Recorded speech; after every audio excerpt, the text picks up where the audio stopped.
Good morning all of you. मैं शिखा वर्मा आज सभी लोगों के सामने एक बार फिर से अपने एटमी वुमनिया चैनल पर सभी का स्वागत करती हूँ। और फ्रेंड्स, आज का हमारा जो टॉपिक है वो है एटमी का अपकमिंग प्रोडक्ट एटमी प्रोबायोटिक्स। तो चलिए देखते हैं इसकी विशेषताएं क्या हैं, क्यों प्रोबायोटिक्स ज़रूरी है।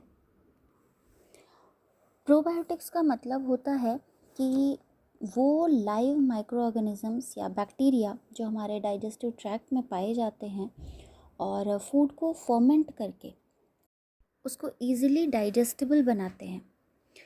एटमी का जो प्रोबायोटिक्स है वो एक बॉक्स में 60 पाउचेस में आता है और हर एक पाउच 2.5 ग्राम का होता है, जिसे पर डे 2 या 1 भी केपेबल है, जितनी भी अकॉर्डिंग आपकी बॉडी की नीड हो उसके अकॉर्डिंग ही हम लेते हैं। तो चलते हैं, देखते हैं कि प्रोबायोटिक्स की ज़रूरत क्यों पड़ती है। प्रोबायोटिक्स का जो बेनिफिट है वो बहुत सारे हमारे सिस्टम को सही करने में है। जैसे ये मदद करता है पेट के जो भी डाइजेस्टिव सिस्टम होता है उसमें पाए जाने वाले बैक्टीरियाज़, जो गुड बैक्टीरियाज़ होते हैं, जो कि हमारे डाइजेशन को इफ़ेक्टिव और गुणकारी बनाते हैं और बुरे बैक्टीरिया को रोकते हैं, जिससे वो पेट में होने वाली डाइजेस्टिव प्रॉब्लम्स जो होती हैं उनकी रोकथाम को कर सके। दूसरा, ये डायरिया जैसी बीमारी जो होती है जिसमें अधिकतर एंटीबायोटिक्स का साइड इफ़ेक्ट होता है, उसे रोकने में प्रभावी होता है। हमारे ब्रेन को संतुलित व्यवहार करने में मदद करता है।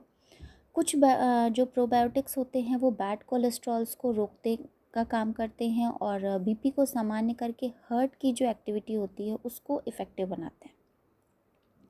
बहुत तरीके की एलर्जीज़ जो होती हैं उनकी प्रोबेबिलिटी को कम करने में मदद करता है। एटमी के प्रोबायोटिक्स में जो गुड बैक्टीरियाज़ होते हैं, इसमें लगभग 12 तरीके के बैक्टीरियाज़ होते हैं, जिसके कुछ इफ़ेक्टिव बैक्टीरियाज़ के बारे में हम यहाँ पर डिस्कस करेंगे। जिसमें से पहला है टिंडलाइज लैक्टोबैसिलस एसिडोफिलस। एटमी के प्रोबायोटिक्स में जैसा मैंने आपको बताया कि 12 तरीके के बैक्टीरियाज़ पाए जाते हैं, जो बेसिकली सेब, एप्पल या बनाना, स्ट्रॉबेरी, ऑरेंज, लेमन से प्राप्त किए जाते हैं। इनका काम होता है शरीर के लैक्टोज शुगर के फॉर्मेशन को सामान्य करना। क्रॉटिन डिजीज़, जो क्रॉन डिजीज़ होती हैं उसमें, जिसमें हम कहते हैं कि पेट में बैक्टीरिया की मात्रा बहुत अधिक हो जाती है, उसे बैलेंस करने में मदद करता है। ईस्ट के द्वारा होने वाले इन्फेक्शंस को, जो कि अत्यधिक एंटीबायोटिक्स के सेवन के कारण लोगों में हो जाती है, उसे रोकने में मदद करता है।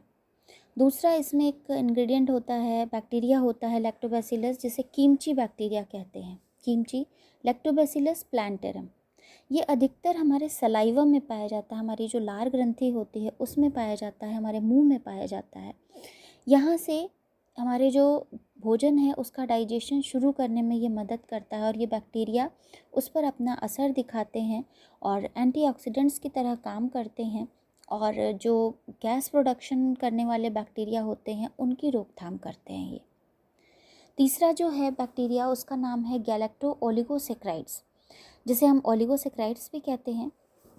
ये अधिकतर प्लांट्स में, सीवीड्स में, जो समुद्री झाड़ होती है उसमें, या कुछ एनिमल मैक्रोब्स में भी पाए जाते हैं, कुछ फंगस में भी पाए जाते हैं, कुछ दाल होती हैं, पल्सेस होती हैं, जैसे मसूर हो गया, मूंग हो गई, इसमें भी पाया जाता है। ये डाइजेस्टिव सिस्टम में पाए जाने वाले गुड बैक्टीरियाज़ को स्टिमुलेट करता है और उनके काम को फंक्शनल बनाता है और इम्यून सिस्टम जो हम लोग का होता है उसको इफ़ेक्टिव काम करने में हेल्पफुल करता है और जो भी ज़रूरी न्यूट्रिशंस होते हैं उनके एब्जॉर्प्शन में, यानी स्मॉल इंटेस्टाइन में जाकर के एब्जॉर्प्शन की जो प्रक्रिया होती है उसमें मदद करता है और कुछ नए विटामिन्स को सिंथेसाइज करने का भी काम करता है।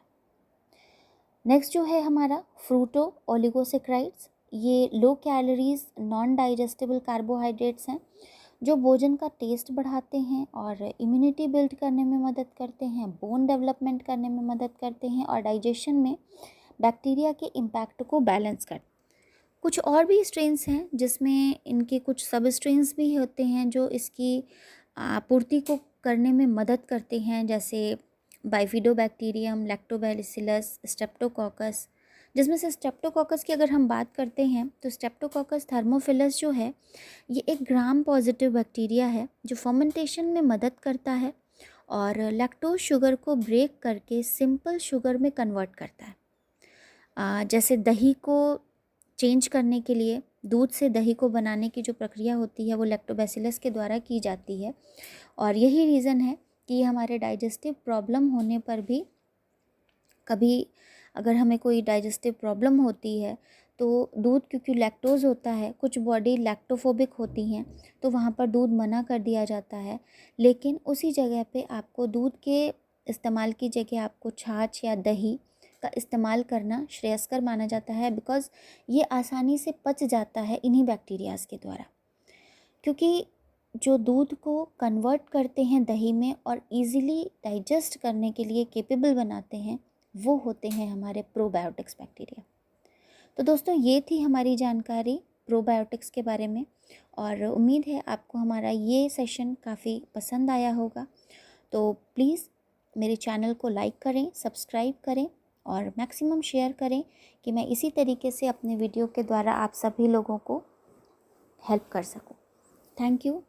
दोस्तों आप मुझे इंस्टाग्राम पे भी फॉलो कर सकते हैं, फेसबुक पेज पे भी फॉलो कर सकते हैं, फेसबुक ग्रुप पे भी फॉलो कर सकते हैं और फेसबुक पे भी फॉलो कर सकते हैं।